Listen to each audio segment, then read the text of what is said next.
नमस्कार. वेदिता शिवणकला केंद्र या यूट्यूब चॅनलमध्ये तुम्हा सर्वांचं स्वागत आहे. तर आज आपण कॉलर आणि ते पण मागच्या हुकांचं अशा प्रकारचं ब्लाऊज शिवणार आहे. त्यासाठी इथे मी साध्या ब्लाऊजप्रमाणे प्रिन्सेस ब्लाऊजची कटिंग करून घेणार आहे. अशा प्रकारे आपल्याला प्रिन्सेस ब्लाऊजची कटिंग करून घ्यायची आहे.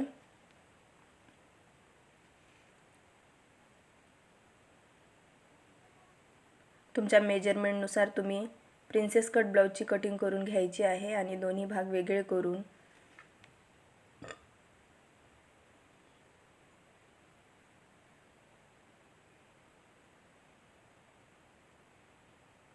एका भागावरती इथे मी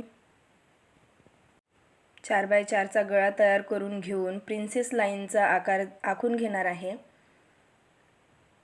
तर आता आपल्याला हा गळा कट करून घ्यायचा आहे. इथे मी समोरच्या बाजूने वर्क असल्यामुळे मी प्रिन्सेस लाईन कट करणार नाही आहे. इथे मी 1 टक्स देणार आहे. तुम्ही पाहू शकता अशा प्रकारे कुंदन वर्क केलेली आहे, म्हणजेच डायमंड वर्क आहे इथे. त्यामुळे मी प्रिन्सेस लाईन नाही देणार आहे. इथे मी 1 टक्स ठेवणार आहे. तुम्ही तुमच्या अकॉर्डिंग तुम्ही तिथे प्रिन्सेस किंवा 4 टक्स वगैरे ठेवू शकता. तर अशा प्रकारे मी आखून घेत आहे. आता हे झालेले आहे आपले दोन्ही भाग तयार.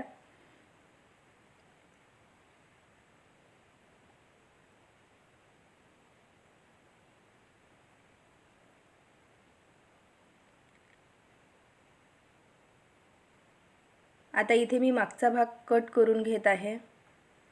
आता इथे मागचा भाग सुद्धा अस्तरसोबत कट झालेला आहे. मागच्या भागाला मी 4 इंचाची मागील गळापट्टी ठेवून बाजूचा गळा 2 इंच घेतलेला आहे आणि कॉलर ठेवायचा आहे. त्यामुळे आपल्याला वरच्या भागाचा गळा कट करायचा नाही आहे. अशा प्रकारे गळा कट करून घ्यायचा आहे. नंतर पिनअप करून आपल्याला हा गळा शिवून घ्यायचा आहे. अशा प्रकारे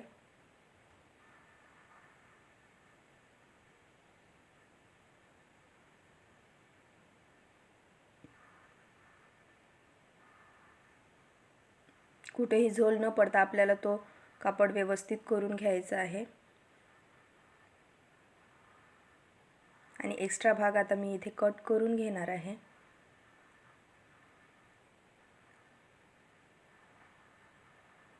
अशा प्रकारे आपला गळा दिसणार. आता मी इथे शिलाई मारून घेणार आहे. आता इथे माझी शिलाई मारून झालेली आहे. याला छोटे छोटे कट्स लावून आपल्याला पलटवून घ्यायचं आहे आणि तयार करून घ्यायचं आहे. आता इथे मी अशा प्रकारे इथे डेकोरेशनसाठी लेस बसवणार आहे. इथे लेस बसवून घ्यायची अशी.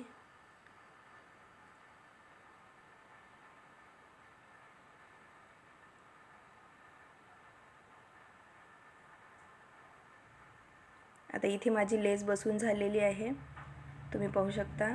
आता आपल्याला याला मागच्या बाजूला ओपन करायचे आहे, त्यामुळे आपल्याला सेंटरमधून कट करून घ्यायचे आहे आणि हुक्स बसवण्यासाठी इथे काजबटन पट्टी तयार करून घ्यायची आहे. नेहमीप्रमाणे इथे नॉर्मली ब्लाऊजला करतो तशा प्रकारे अशी काजबटन पट्टी तयार करून घ्यायची आहे. आता समोरचा भाग आहे. मी आधी सांगितलं तुम्हाला इथे मला प्रिन्सेस लाईन नाही द्यायची आहे, त्यामुळे मी याला अशा प्रकारे 1 टक्स देणार आहे. हा आपल्याला तयार करून घ्यायचा आहे भाग.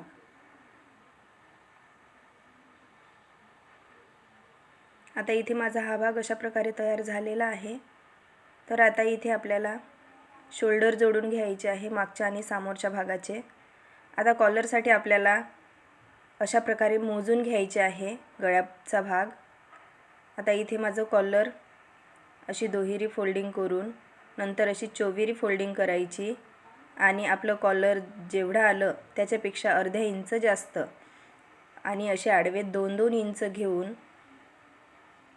चौकोन तयार करून गोल आकार द्यायचा आहे आणि आता तो कट करून घ्यायचा. अशा प्रकारे हे कॉलरचं अस्तर झालेलं आहे. आता यामध्ये आपल्याला आणखी मेन कापड आणि कॅनव्हास दोन्ही कट करून घ्यायचे आहे. हा कापड ऑर्गेन्झामधून असल्यामुळे खूप हँडल करायला खूप त्रास होतो, त्यामुळे मी अशा प्रकारे कापड ठेवून कॉलर कट करून घेत आहे. आता इथे कॅनव्हास आणि कापड दोन्ही तयार झालेले आहे. ते अशा प्रकारे ठेवून आपल्याला शिवून घ्यायचे आहे. बंद बाजू नाही शिवायची आहे त्याची. आता पॅक बाजू जी शिवली नाही आपण ती बाजू आता आपल्याला ओपन करून घ्यायची आहे. अशा प्रकारे आपल्याला पॅक बाजू कट करून घ्यायची आहे.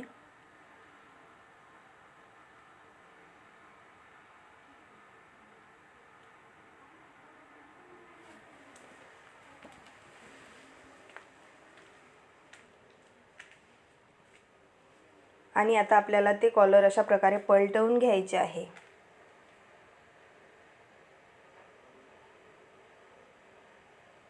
पलटवून झाल्यानंतर तुम्ही तिथे एक प्रकारची शिलाईसुद्धा घेऊ शकता अशा प्रकारे, जेणेकरून ते हँडल करायला इझी जाईल. आता ज्या प्रकारे आपण कॅनव्हास कॉलर मोजले होते त्याच प्रकारे आता आपल्याला अशा पद्धतीने बसवायचे आहे. सुरुवातीला कापड आणि कॅनव्हास बसवायचे आहे. नंतर दुसरा उरलेला भाग नंतर आपल्याला त्यावरती फोल्डिंग करायचं आहे.